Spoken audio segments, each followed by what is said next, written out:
그들은 우리가 알고 있는 것이 외부에 노출되는 것을 원치 않습니다.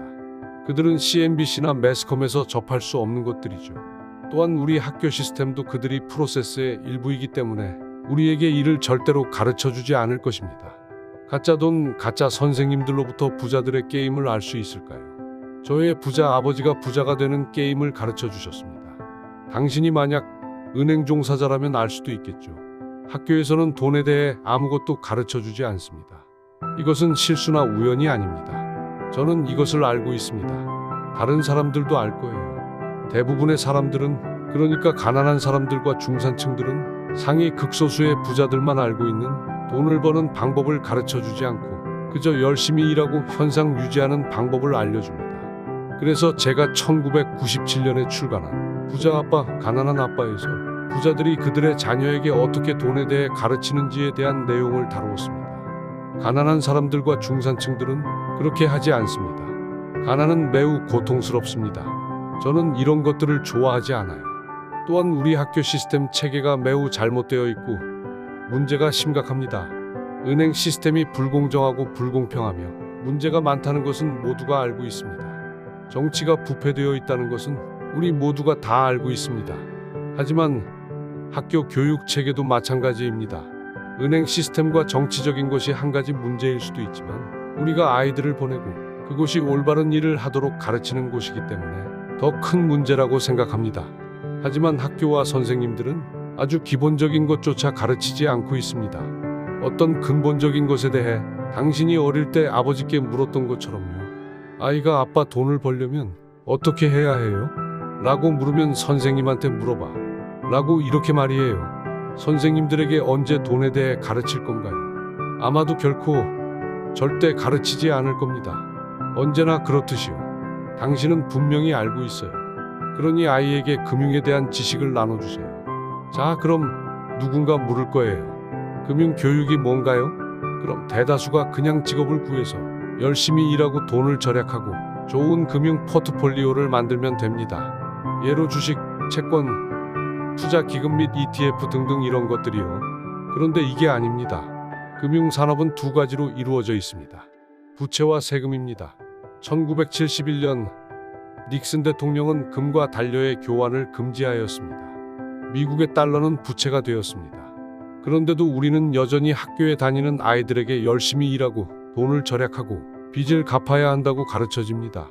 그런 말을 도대체 누가 해줬을까요? 그건 정말 바보 같은 말이에요. 이 책은 시작부터 이렇게 말합니다. 첫 번째 줄, 돈을 저축하면 부자가 될 것입니다. 하지만 그런 일은 절대 없습니다. 우리 모두가 어릴 때부터 그렇게 배웠죠. 왜 돈을 저축하고 열심히 일해야 하나요? 그들이 열심히 일하는 당신보다 돈을 더 빨리 그리고 많이 돈을 찍어낼 수 있는데 왜 돈을 절약하고 저축하나요? 부자들은 절대로 돈을 위해 일하지 않아요. 그들은 나는 너를 평생 일만 하는 노예로 훈련시켜 줄 테다 라고 말하지는 않지만 그들은 그런 방식으로 교육과 세뇌를 시켜 결과적으로 그런 삶을 살도록 설계합니다. 그게 여지껏 당신이 살았던 그 세계입니다. 당신은 몇 달 동안 그렇게 일하는 동안 그들은 무엇을 했을까요? 그들이 당신이 무엇을 깨우치려고 노력했을까요? 그들은 돈을 어렵게 버는 방법을 당신에게 가르쳤습니다. 당신이 인생에서 부자가 되고 성공하기 위해서는 진정한 스승을 만나야 합니다. 훌륭한 스승은 외면적인 사람이 아니라 내적으로 당신을 가르치는 사람입니다. 그런데 학교에서는 당신의 선생님이 진짜인지 아닌지 알 수가 없어요. 지금 그 학교가 가짜 선생님들의 근원지입니다. 언젠가 제가 부자 아빠한테 돈에 대해 가르쳐달라고 했어요. 그런데 그가 내가 왜 그것을 가르쳐야 하지? 라고 했어요. 또한 내가 너에게 그것을 가르치면 넌 나를 위해 공짜로 일해야 해 라고 말했어요. 그리고 나는 물었어. 왜요? 공짜로요? 내 부자 아빠가 말했어요. 내가 너에게 돈을 주는 순간 너는 종업원처럼 생각하게 돼. 내 머릿속에 뇌가 그렇게 달라질 거야. 네가 돈을 위해 일하지 않는 법을 배우면 너는 부자가 될 거야. 이런 생각이 굉장히 강력한 거예요. 당신이 누군가에게 월급을 주면 그들은 세뇌가 되어 생각이 없어져 버려요. 연금, 수당 그리고 안정적인 직업. 그게 사실은 월급이라는 가면을 쓰고 당신을 세뇌시키는 거예요. 이게 부자들의 본 모습이죠.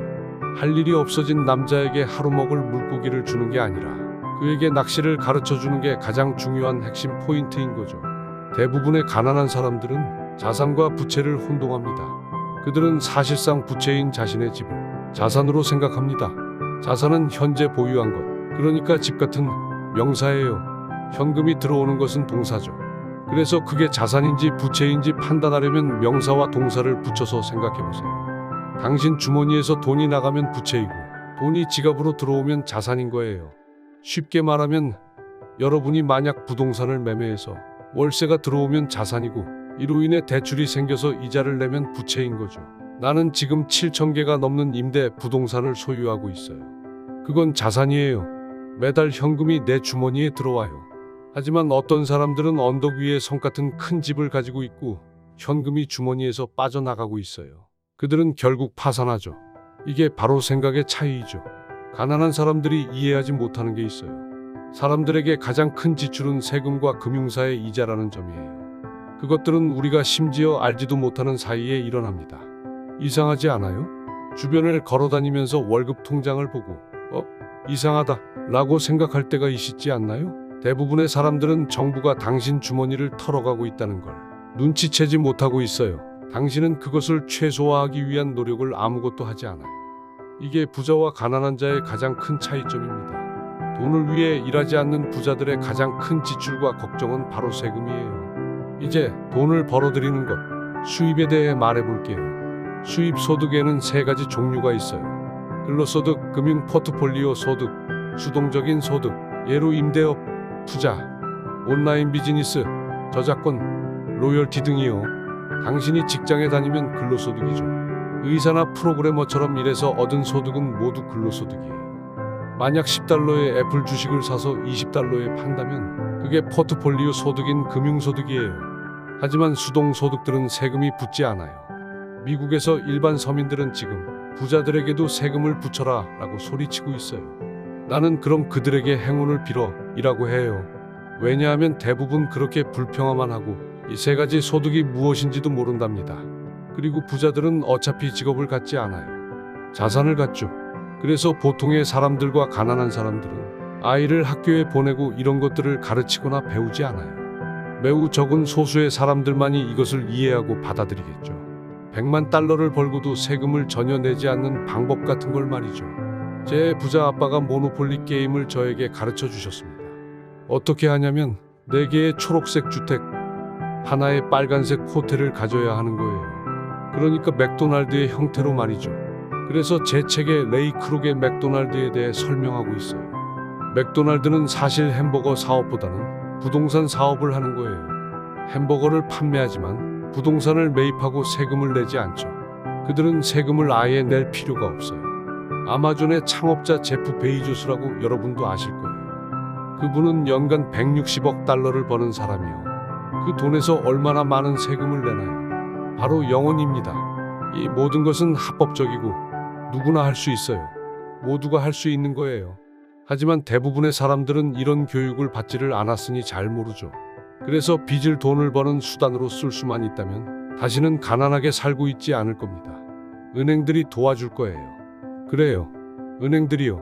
2008년 금융위기 이후 은행이 저에게 3천억 달러의 비과세 금액을 빌려주었어요.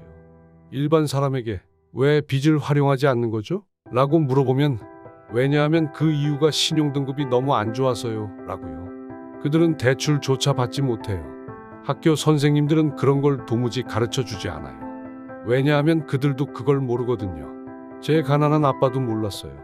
현금 흐름이 어느 방향으로 흐르는지 모른다면 무엇이 자산이고 부채인지 몰라요. 집은 자산인가요? 부채인가요? 누군가 돈을 내 주머니에서 가져가면 그건 부채인 거예요. 반대로 누군가 돈을 주머니에 넣어주면 그건 자산이죠. 미국 정부는 저에게 주택을 사람들에게 제공하길 원해요. 일자리를 제공하길 바라고 그것들을 위해 돈을 빌리길 원해요. 이렇게 바로 빚을 잘만 이용하면 돈이 쉽게 만들어지는 방법이 있어요. 저는 큰 세금 혜택을 받았어요. 경제적으로 교육만 받았다면 누구나 할 수 있는 거예요. 우리가 세금을 이해했다면 더 잘 살게 되었을 거예요. 가난이 유전이라고 말할 수 있을까요? 네, 그렇습니다. 왜냐하면 그것은 예전부터 계속 내려오는 사고방식이기 때문이에요. 사람들이 어떻게 가난을 멈출 수 있을까요? 라고 물으면 저는 아니요, 간단하게 말해요. 내 가난한 아빠는 항상 돈이 없어서 안 된다 라고 말씀하십니다. 그러나 내 부자 아빠는 절대로 그런 말을 하지 않았죠. 가난한 사람들은 못한다라는 말을 자주 사용해요. 나는 못해, 부자들은 악마다 라고 말하는 사람들 사이에서 저는 그저 동의하지 않는 것입니다. 지금 당장 바꿀 수 있다는 생각에 전환을 하면 되는데 말이에요. 못한다는 말을 멈추고 어떻게 하면 될까? 라고 바꾸는 거죠. 자신에게 어떻게 해야 할까? 라고 물어보세요. 나는 이렇게 할 수 없다는 말을 절대로 하지 않았기에 이렇게 많은 돈을 가지게 된 것입니다. 나는 단순히 어떻게 하면 될까? 하고 생각하고 그런 다음 그냥 해버립니다.